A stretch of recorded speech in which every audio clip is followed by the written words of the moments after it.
Injil Lukas pasal yang ke-12 ayat 49 sampai 56. Lukas 12 ayat 49 sampai dengan 56.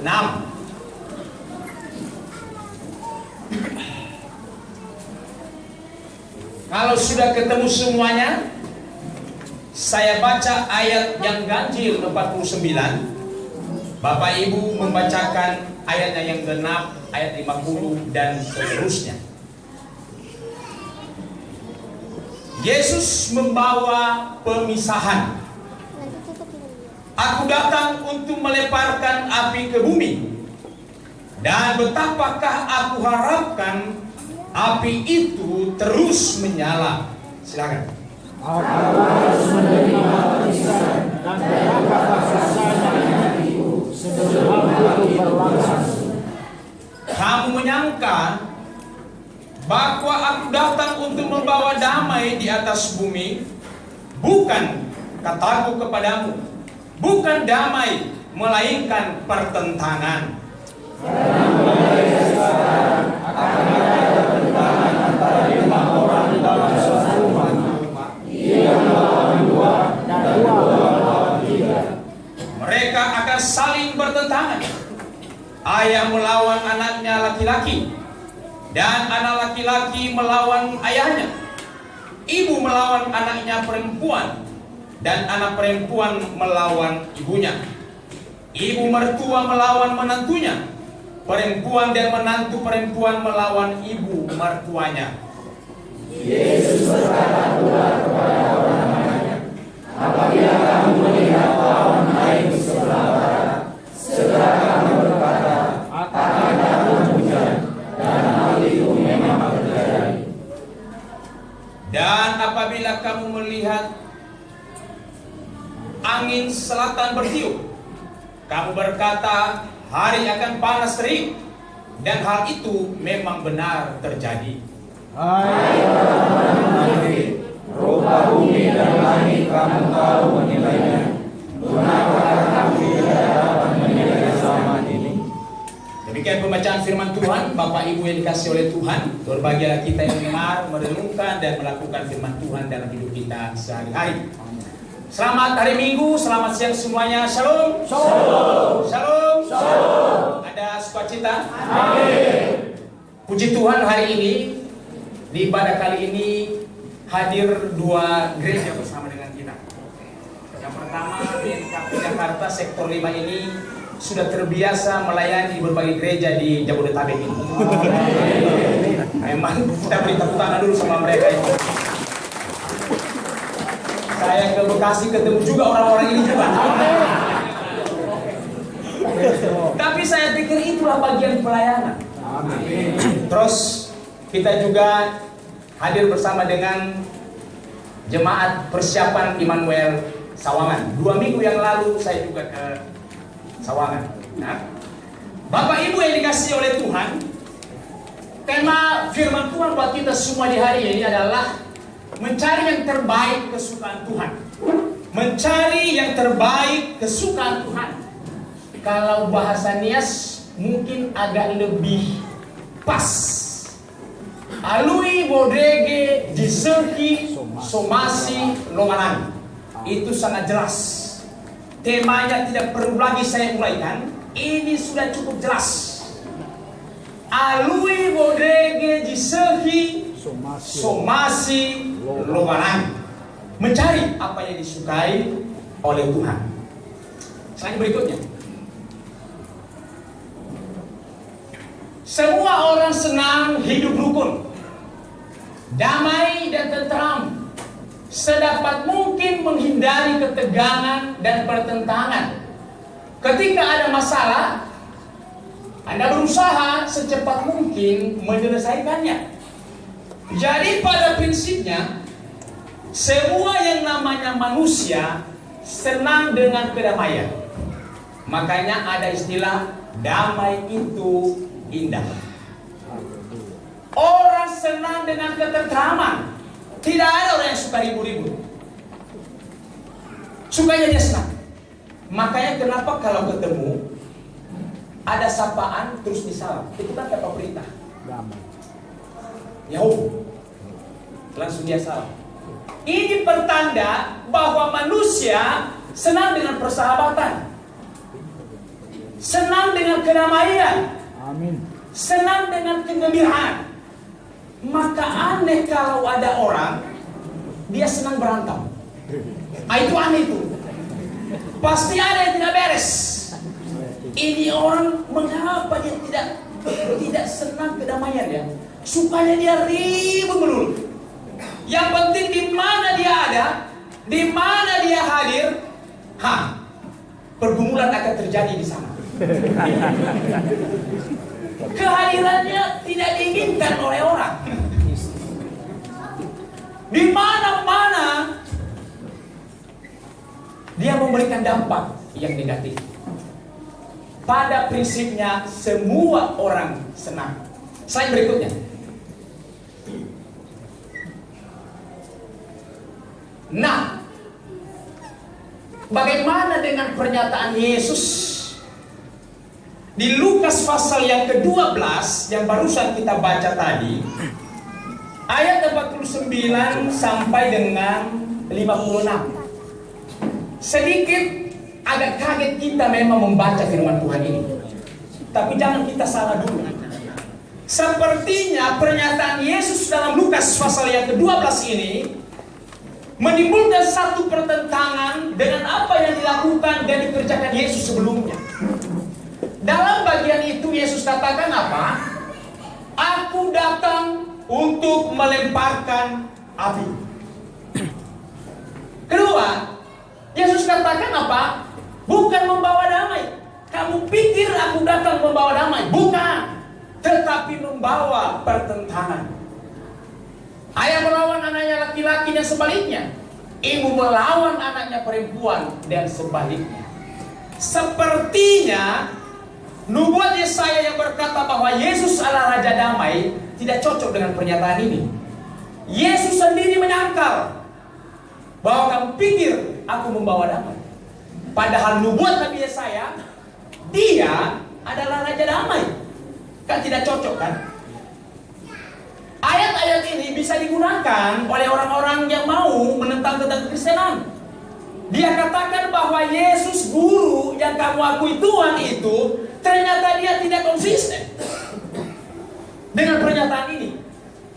Mereka lihat Yesaya berkata, Yesus dia yang akan datang itu Raja Damai.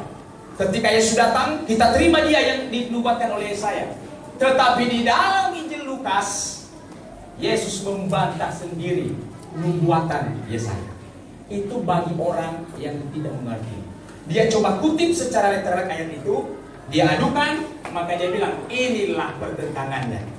Maka dia boleh berkata bahwa Alkitab itu sudah tidak benar. Bapak Ibu yang dikasihi, coba lihat saya berikutnya. Sebenarnya apa maksud Yesus? Makna pernyataan Yesus sebenarnya, Yesus sangat menyadari bahwa ajaran yang dibawakannya menimbulkan pertentangan. Nabi lalu itu nubuat Simeon Lukas 2:34. Lalu Simeon memberkati mereka dan berkata kepada Maria, ibu anak itu, sesungguhnya anak ini ditentukan untuk menjatuhkan atau membangkitkan banyak orang Israel dan untuk menjadi suatu tanda yang menimbulkan pertentangan. Jadi Yesus menyadari bahwa ajaran yang dia bawa itu akan menimbulkan pertentangan. Dunia ini mengajarkan kepada kita bahwa kita menjalani hidup di dunia ini harus ada untung dan rugi. Kalau saya melakukan sesuatu, saya harus dapat untung. Kalau saya bekerja, harus dapat untung. Saya tidak mau mengerjakan kalau saya tidak dapat untung. Kalau perlu, dia ikut Tuhan pun harus ada untungnya. Benefit apa yang saya dapat? Kalau tidak ada, saya tidak mau. Itu dunia ajarkan kita. Sementara Yesus mengajarkan apa? Pengorbanan. Pengorbanan yang Yesus ajarkan. Bukan kita dapat apa-apa, bukan kita dapat untung, tapi mengikut Yesus itu bicara tentang apa? Pengorbanan.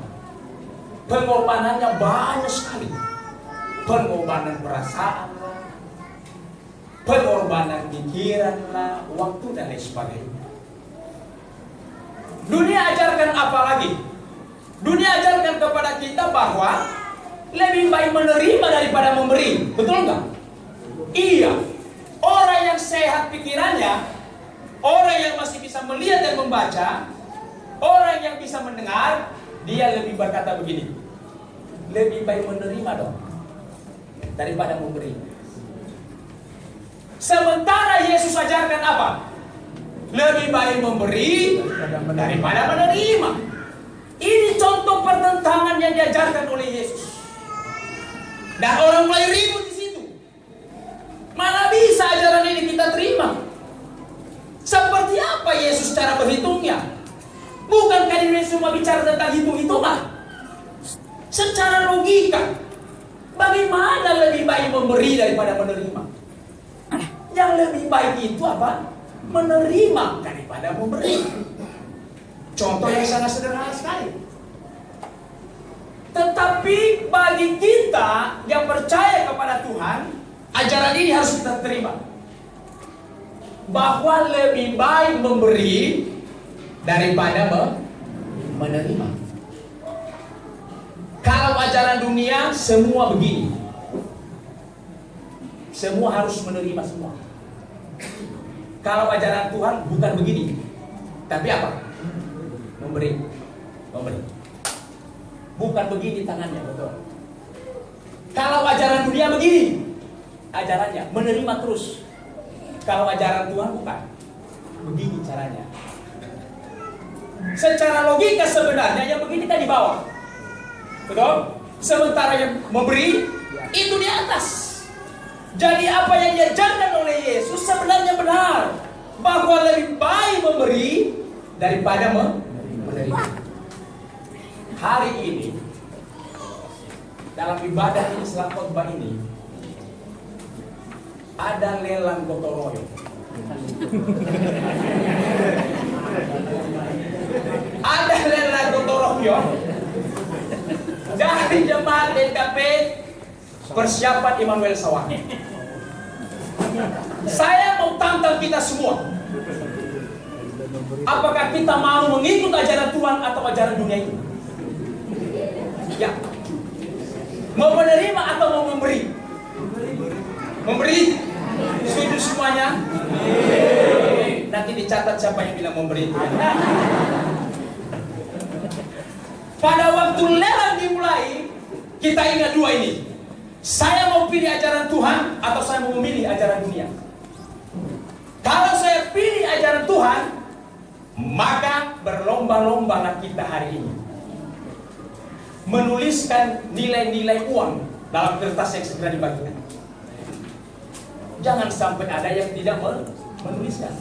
Kalau tidak ada yang menuliskan, berarti dia tidak ikut ajaran Tuhan. Dia ikut ajaran dunia. Kenapa?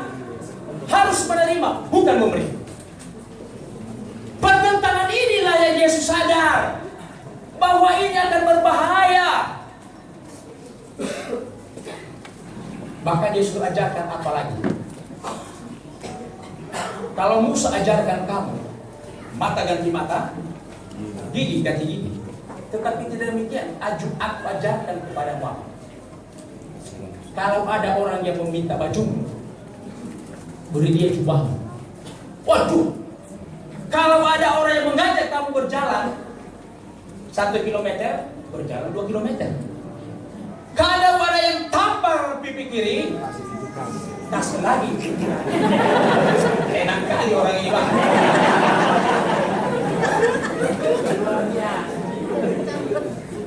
Ajaran-ajaran seperti inilah yang membawa pertentangan. Coba bayangkan dalam satu rumah tangga mereka ada 5 orang seperti yang dikatakan di sini. satu orang yang bertobat kenal Yesus. 4 orang ayah ibunya katakan belum mengenal Tuhan. Anak pertamanya lah yang duluan bertobat, sadar terima Yesus. Anak yang sudah sadar ini, menerima ajaran Yesus ini, dia hadir dalam rumah tangganya. Maka ketika malam tiba, dia mulai berkata begini sama bapaknya, Pak, Ma, sebelum tidur kita berdoa. Mereka tidak pernah berdoa selama ini di rumah mereka. Kira-kira apa respon ayahnya sama dia? Nah, hari ini kamu minum obat apa? Minum obat apa? Kenapa? Ada sesuatu yang salah. Hari Minggu dia mengajarkan kepada ibunya, Pak, Ibu, Ma, kita ke gereja hari Minggu. Kita cari gereja yang dekat. Mama juga ini anak semalam udah salah minum obat.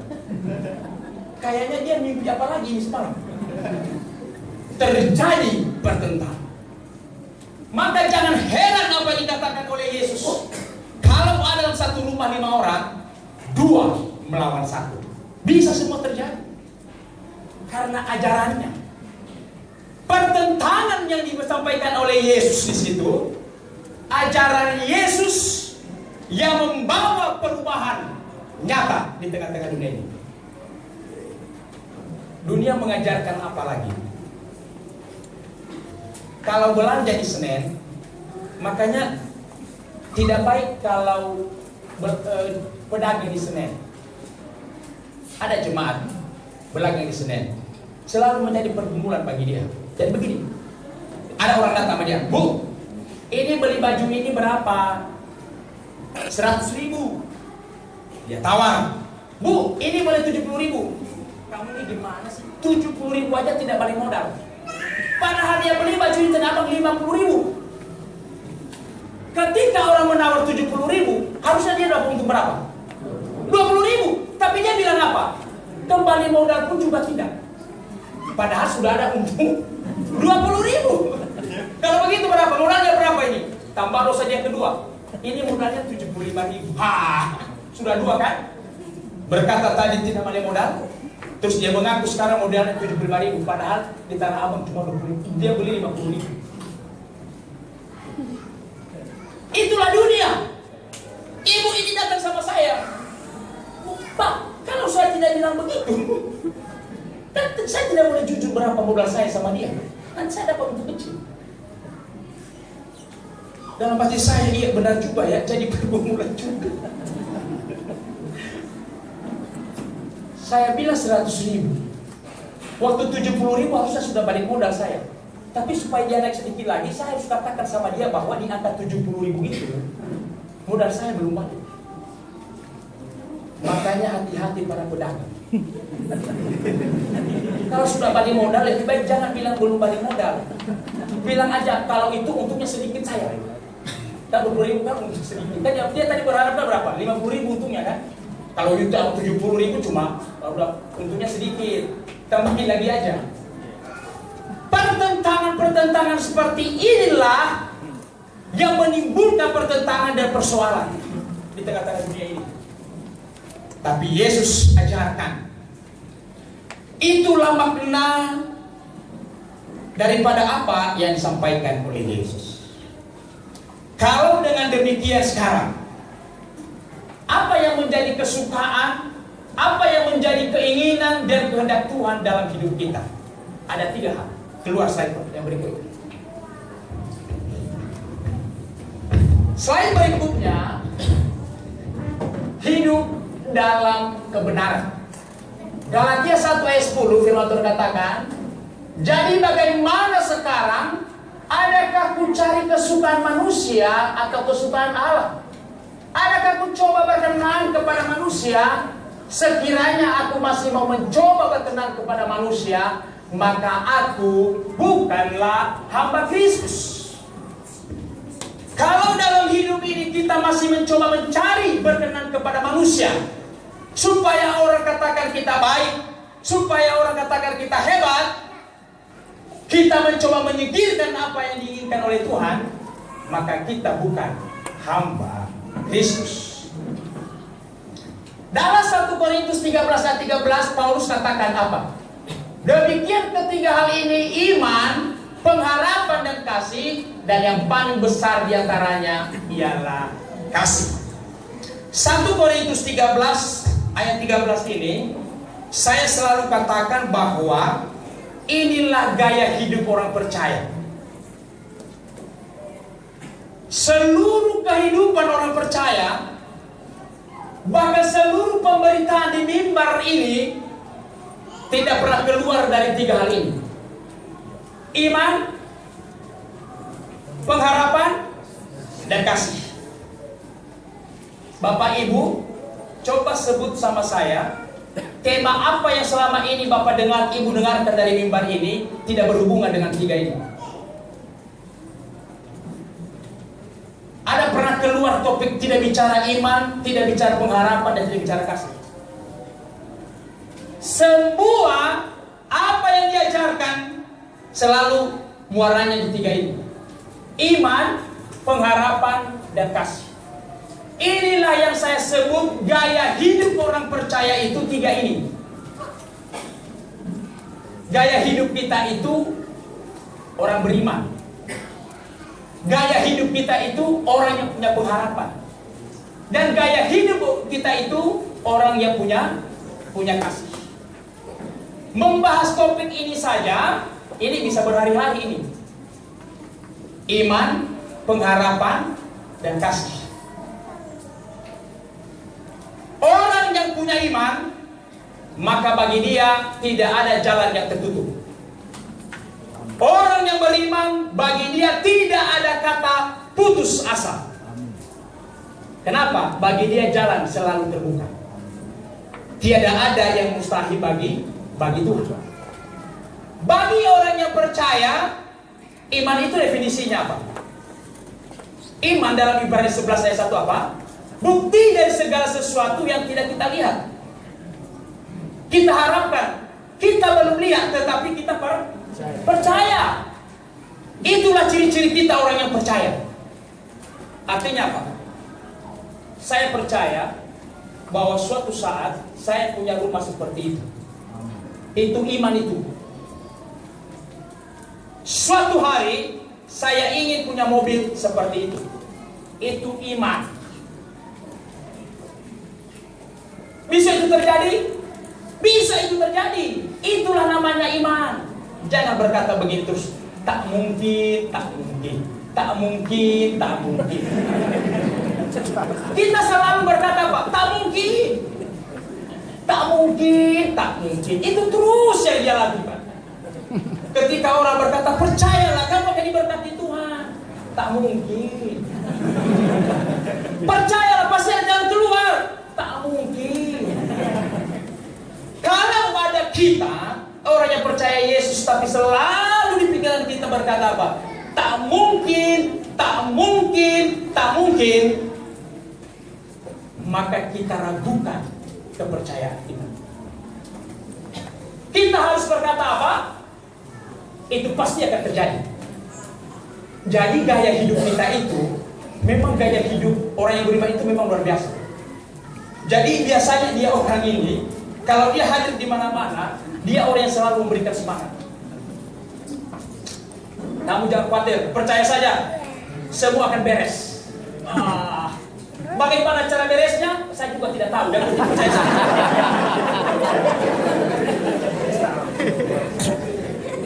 Itu gaya-gaya dia. Orang ini kalau hadir di mana-mana, karena gaya hidupnya selalu mengandalkan imannya, dia hadir selalu memberikan semangat kepada orang. Kata-katanya selalu membangun orang. Iman. Tapi beda dengan nekat ya. Nekat beda juga. Beriman itu artinya percaya bahwa dia bisa memperoleh, dia bisa mendapatkan apa yang diinginkan di atas daripada kemampuannya.